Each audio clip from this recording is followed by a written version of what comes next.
adik-adik, selamat pagi. Apa kabarnya hari ini? Pasti sehat-sehat semua ya di rumah ya. Wah, hari ini Kak Pilia tuh mau ingat-ingat ceritanya Kak Pilia minggu lalu nih. Tentang pekerjaan-pekerjaan Tuhan yang mau dilaksanakan dalam diri kita. Ingat nggak? Waktu ceritanya orang buta yang dia itu bisa melihat karena apa? Bukan karena dia berbuat dosa maka dia buta, tapi karena pekerjaan-pekerjaan Allah mau dilakukan dalam diri dia. Nah Kak Lia ingat pekerjaan-pekerjaan Tuhan dalam seminggu ini Kak Lia lihat tuh ada banyak sekali. Ada banyak sharing, ada banyak cerita-cerita, ada banyak firman Tuhan yang menguatkan hidup kita. Bahwa ternyata Tuhan sungguh bekerja pada zaman sekarang. Nah Kak Lia mau ajak kita nyanyi satu lagu. What a mighty God we serve. Tuhan Allah kita yang luar biasa, yang ajaib itu. Tuhan Allah yang kita layani. Mari kita nyanyi lagu ini.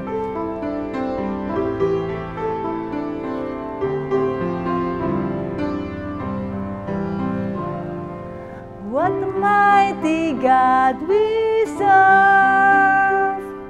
What a mighty God we serve. Angels bow before Him, heaven and earth adore Him. What a mighty God we serve. What a mighty God we serve. What a mighty God we serve. Angels bow before Him, heaven and earth adore Him. What a mighty God we serve. Sekali lagi sama-sama.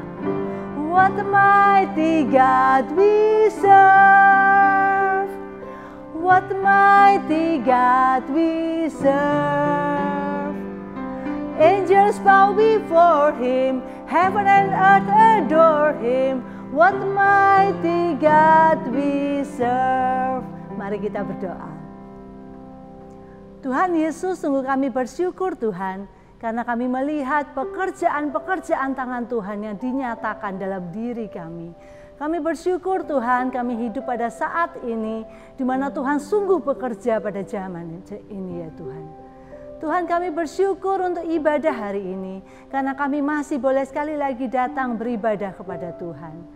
Tuhan tolong ibadah kami, mulai dari puji-pujian firman Tuhan sampai pada persembahan kami, biarlah semuanya boleh menyenangkan hati Tuhan. Di dalam nama Tuhan Yesus kami sudah berdoa. Amin. Adik-adik, ada yang ingat nggak yang 2 tahun lalu pernah ikut retreat, ikut Bible Camp? Waktu itu kita di Batu.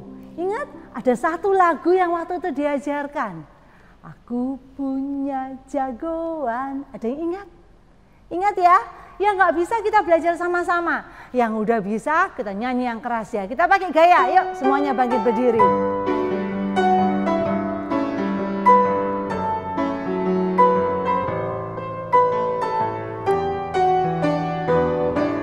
Aku punya jagoan. Siap? Aku punya jagoan yang tiada lawan. Dia datang dari surga, tebus hidupku yang fana. Dia penolong yang setia, menjagaku senantiasa. Dari zaman dahulu sampai zaman now, sampai selamanya. Namanya Yesus, Yesus, Yesus. Dialah Yesus, Yesus, Yesus. Ku mau selalu hidup mengikut Dia, sebab Dialah Tuhanku. Sekali lagi ya. Aku punya jagoan yang tiada lawan. Dia datang dari surga, tebus hidupku yang fana. Dia penolong yang setia, menjagaku senantiasa dari zaman dahulu sampai zaman now, sampai selamanya. Namanya Yesus, Yesus, Yesus. Dia Yesus, dialah Yesus, Yesus, Yesus. Ku mau selalu hidup mengikut Dia, sebab Dialah Tuhanku. Namanya Yesus, namanya Yesus, Yesus, Yesus. Dialah Yesus, Yesus, Yesus. Ku mau selalu hidup mengikut Dia, sebab Dialah Tuhanku. Oke, masih ingat ya lagunya ya? Wah, lagu yang keren ya. Aku punya jagoan. Jagoanku tidak bisa dikalahkan oleh siapapun. Dia siapa? Dia Yesus. Hari ini nanti kalian akan cerita tentang seseorang yang punya kedudukan yang sangat tinggi. Bahkan dia adalah raja, dikatakan raja yang terhebat, ya. Tapi raja yang hebat sekalipun, dia mengatakan apa? Hanya Allah saja. Hanya Allah saja yang menolong dia. Hanya Allah saja sehingga dia bisa melakukan segala sesuatu. Sebelum Kak Pilia cerita, Kak Pilia mau pergi jalan-jalan dulu. Ya, sampai ketemu. Tunggu sebentar ya. Bye-bye. Halo adik-adik. Wah, Kak Lia lagi piknik hari ini. Hari ini Kak Lia mau piknik.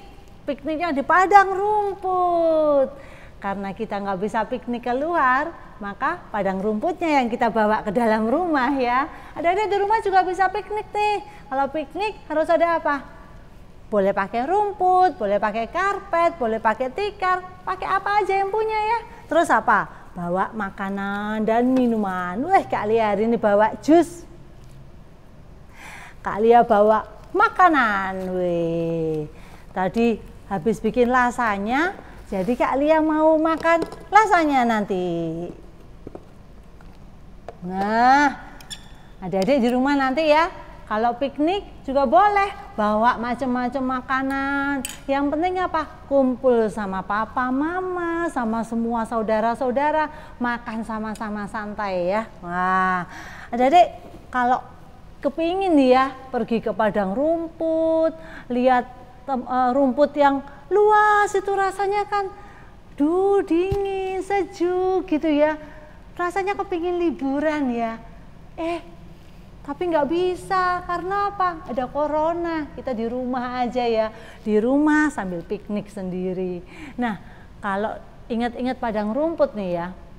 Apa ya pekerjaannya orang yang banyak berada di padang rumput? Apa ya kira-kira? Hah? Tukang potong rumput? Ya bukanlah, tukang potong rumput bukan motongi padang rumput, bukan. Apa ya?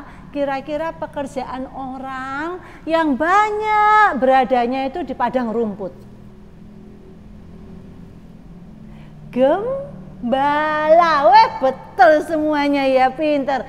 Gembala. Gembala itu dia bawa kambing dombanya, dia bawa binatang-binatangnya, dia gembalakan ke padang rumput. Ngapain di padang rumput? Cari makan. Di sana ada rumput yang banyak. Dia harus carikan rumput yang subur supaya kambing dombanya makan sampai kenyang.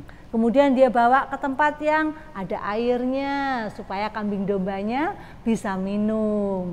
Nah, ada seorang gembala yang masih sangat muda, ya. Gembala ini, gembala dombanya, kambing dombanya nggak banyak. Cuma berapa? Tahu? 2 sampai 3 ekor. Hanya 2-3 ekor domba saja yang dia pelihara, yang dia gembalakan setiap harinya. Kenapa?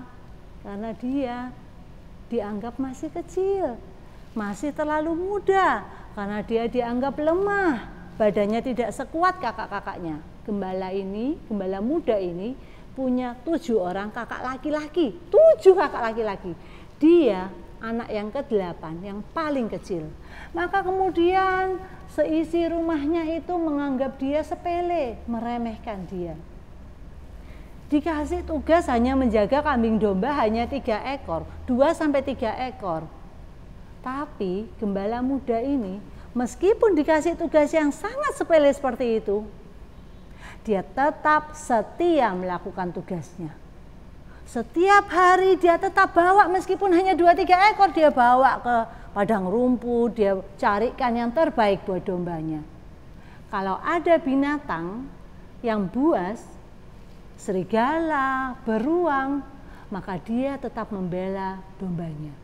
Dia akan tetap mati-matian menyerang itu serigala atau beruang itu supaya mereka pergi, supaya mereka tidak melukai dombanya. Meskipun dia masih muda, dia sangat berani. Nah, suatu hari gembala muda ini dipanggil sama papanya. Nak, kamu pergi ke tempat kakakmu. Ternyata kakaknya itu sedang berperang. Ada 3 orang kakaknya yang sedang perang, ikut menjadi tentara. Woi, akhirnya anak si gembala muda ini, dia anak yang taat sama papanya. Pergilah dia seperti yang diperintahkan papanya. Dia bawa roti untuk kakaknya, dia bawa keju, dia bawa bekal untuk diberikan kepada kakaknya. Dia dapat perintah untuk melihat apakah kakak-kakakmu masih selamat. Nah, akhirnya dia pergi nih suatu hari.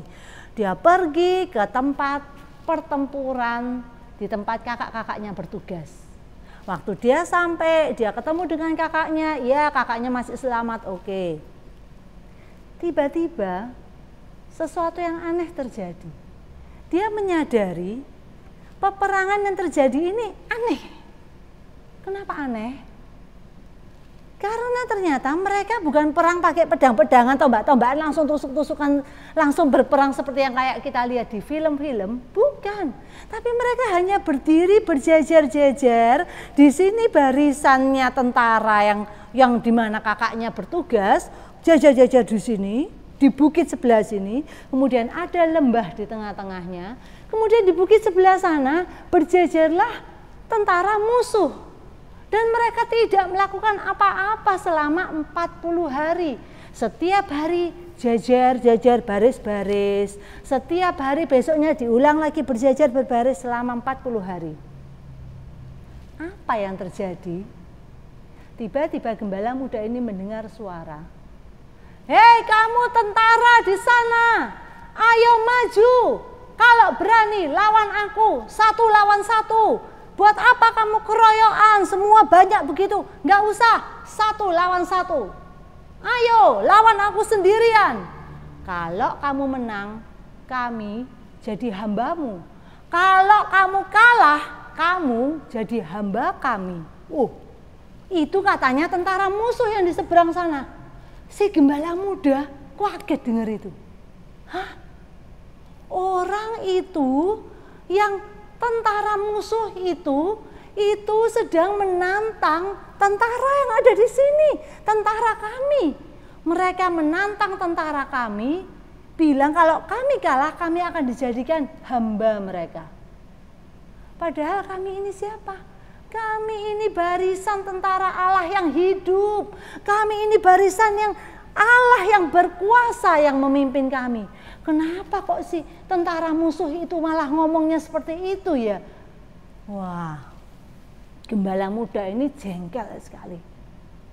Maka dia bilang, kenapa kok tidak ada orang yang berani melawan dia? Adik-adik tahu, kenapa tidak ada orang yang berani melawan tentara musuh itu? Cuma 1 orang loh tentara musuhnya. Di sini ada begitu banyak orang, kenapa mereka tidak berani lawan 1 itu? Karena tentara musuh itu bertubuh 2 kalinya Kak Lia, 3,2 meter. 3,2 meter itu berarti Kak Pilia ditambahin lagi Kak Pilia double disusun 2, itu baru jadi sama tingginya dengan tentara yang di seberang situ. 1 orang itu. Dan dia sangat kuat. Baju besinya saja seberat apa? Mungkin seberat badannya Kak Pilia mungkin. Jadi baju besi yang dipakai sama dia itu berat sekali. Tombak yang dia bawa itu berat sekali. Orang itu menantang barisan tentara yang ada di sini. Dan tentara-tentara ini semakin hari semakin ketakutan. Kenapa? Karena yang di sana besar, badannya yang di sini kecil. Biarpun yang di sana menghina kami, tapi kami tidak berdaya, kami kecil. Gak ada yang berani. Maka si gembala muda ini bilang apa? Dia berpikir, kita lo punya Allah yang hidup. Allah kita itu Allah penguasa segala sesuatu, segala alam semesta ini. Kenapa kita takut? Maka kemudian dia bilang, aku akan maju melawan orang itu.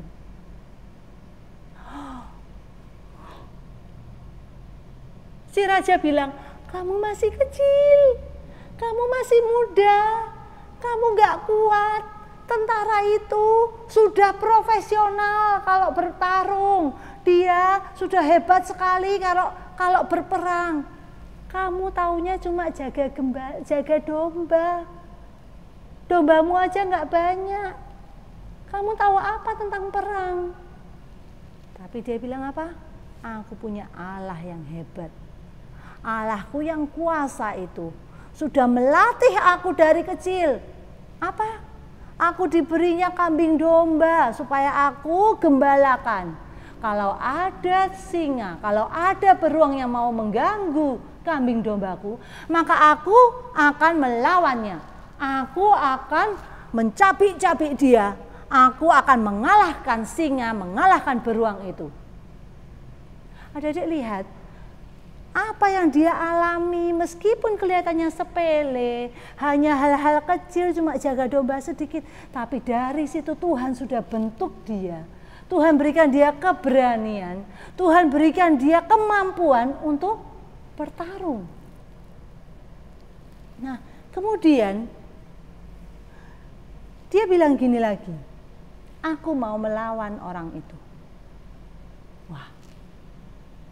Maka akhirnya raja bilang apa? Oke, kamu mau lawan. Oke, kamu saya kasih baju besiku supaya kamu ya kalau kena tusuk nggak langsung mati, tapi masih kena baju besinya sedikit gitu ya. Dia coba pakai bajunya. Terlalu berat raja. Aku tidak mau. Allahku akan melindungiku. Maka kemudian dia pergi. Hai tentara, aku akan melawan engkau. Kamu sangat muda dan kamu sangat kecil badannya. Bagaimana kamu bisa melawan aku? Tapi dengarkan Kak Pilia baca satu ayat dari Alkitab. Dia bilang apa? Si gembala muda itu dia bilang gini, engkau mendatangi aku dengan pedang dan tombak dan lembing, tetapi aku mendatangi engkau dengan nama Tuhan semesta alam, Allah segala barisan Israel yang kau tantang ini. Jadi si gembala muda itu bukan maju dengan segala perlengkapan perang, tombak, lembing, perisai, tidak. Dia bahkan tidak memakai baju perang sama sekali. Tapi dia maju dalam nama siapa? Allah. Allah pemilik alam semesta ini. Dia berani menghadapi tentara musuh. Maka tentara musuh itu yang tadinya meremehkan dia, ya semakin tertawa. Kenapa? Apaan sih yang kamu bilang? Kamu loh hanya anak kecil, kamu cuma bawa tongkat, kamu bawa batu, kamu bisa apa? Tapi ternyata Tuhan Allah memampukan gembala muda itu melakukan bagiannya. Gembala muda itu mengambil satu buah batunya, kemudian memakai umbannya, dan dia lemparkan, dan pasti kena di kepala dari tentara musuh yang tingginya mungkin 2 kali lipatnya dia itu. Dan tentara itu jatuh mati. Adik-adik tahu kan siapa dia? Goliat. Tahu siapa gembala muda ini? Daud. Daud, dia dibentuk oleh Tuhan dari hal-hal sepele, dari hanya sekedar menjaga kambing domba yang hanya 2-3 ekor, tapi Tuhan bentuk seperti Tuhan bentuk kita. Dari kita setiap hari melakukan PR, mengerjakan tugas-tugas kita di rumah. Saat kita melakukan semua apa yang dikasih dari sekolah ya, PR, tugas-tugas tuh kok susah. Tapi dari itu Tuhan bentuk kita. Dan percayalah Tuhan punya rencana yang indah buat kita. Seperti Tuhan punya rencana, Tuhan memakai Daud. Adik-adik, tidak ada yang kebetulan. Ya, Allah kita pegang kendali. Allah kita menyertai kita. Tidak usah takut. Tidak ada yang kebetulan bagi Allah.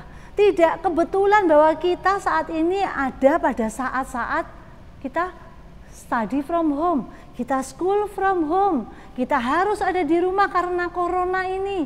Enggak kebetulan Tuhan kasih. Tapi Tuhan selalu menyertai kita. Tuhan selalu menolong kita melakukan semuanya itu. Tidak ada yang sia-sia. Tuhan persiapkan kita untuk tujuannya yang mulia. Kalau kita merasa home learning, ribet, tugas-tugas banyak, capek, bosan, tapi setialah seperti Daud yang tetap setia. Karena apa yang kita lakukan tidak akan sia-sia. Allah sedang membentuk kita. Adik-adik, kita akan memberikan persembahan kita di dalam bejana untuk Tuhan. Masih ingat bejana untuk Tuhan kita? Kita isi dengan uang persembahan, tapi adik-adik, kita jadikan juga hidup kita sebagai bejana untuk Tuhan. Maksudnya apa? Kita isi hidup kita dengan semua yang Tuhan berikan saat ini. Pelajaran kita, tugas-tugas kita ini Tuhan sedang persiapkan kita. Jadi bejana yang Tuhan pakai. Untuk apa? Untuk memuliakan Tuhan. Untuk maksud dan rencana Tuhan yang mungkin saat ini kita belum tahu. Tapi nanti apa yang kita lakukan saat ini, saat kita bawa untuk Tuhan, maka Tuhan akan berikan apa yang terbaik bagi kita. Ada di ayat hafalan kita untuk 4 seri berikut ini, untuk 4 minggu ke depan, kita akan melakukan ayat hafalan yang lain yang diambil dari Yesaya 41 ayat 10a. Ya, nanti di rumah boleh dibuka. Yesaya 41 ayat 10a. Jadi bagian A-nya aja, separuh aja kita latihan dulu ya, kita hafalkan dulu. Yesaya 41 ayat 10a. Janganlah takut, sebab aku menyertai engkau. Aku tuh Allah kita. Janganlah takut, sebab aku menyertai engkau. Janganlah bimbang, sebab aku ini Allahmu. Sekali lagi ya, Yesaya 41 ayat 10a. Janganlah takut, sebab aku menyertai engkau. Janganlah bimbang, sebab aku ini Allahmu. Kita hafalkan ayat hafalan ini. Yang sudah hafal boleh kirimkan ke WA-nya guru-gurunya. Ya, Kak Pilia tunggu untuk ayat hafalannya.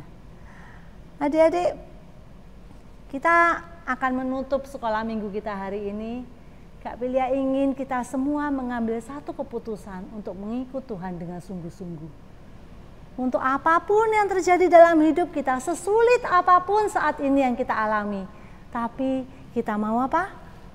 Mengikut Tuhan dengan sungguh-sungguh. I have decided to follow Jesus. No turning back, no turning back. kita ambil sikap berdoa. I have decided to follow Jesus. I have decided to follow Jesus. I have decided to follow Jesus.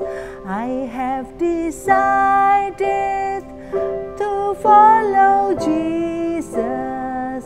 No turning back, no turning back. I have decided to follow Jesus. I have decided to follow Jesus. I have decided to follow Jesus. No turning back, no turning back. Kita akan berdoa. Ya Tuhan Allah kami yang sungguh berkuasa, kami bersyukur Tuhan, apa yang saat ini kami alami mungkin kelihatannya sepele, mungkin kelihatannya tidak berarti. Tapi kami percaya Tuhan, Kau sedang membentuk kami, Kau sedang menolong kami, Kau membuat kami indah seperti rencana Tuhan. Tuhan, kami percaya apa yang kami lakukan saat ini tidak sia-sia. Karena Tuhan, Engkau punya apa yang lebih baik di depan kami. Kami bersyukur untuk hidup kami. Kami bersyukur untuk sekolah kami. Kami bersyukur untuk keluarga kami. Kami bersyukur untuk ibadah kami hari ini. Kami bersyukur untuk segala sesuatu Tuhan. Dan Tuhan, Engkau pakai kami dari kami kecil. Dari kami melakukan hal-hal yang sederhana untuk memuliakan nama-Mu. Kau pakai hidup kami sebagai bencana untuk kemuliaan bagi nama Tuhan. Terima kasih Tuhan Yesus. Di dalam nama Tuhan Yesus kami sudah berdoa. Amin. Adik-adik, jangan lupa pesannya Kak Pilia. Stay safe, stay healthy, stay at home. Don't forget to keep praying. And God bless you all. Bye-bye.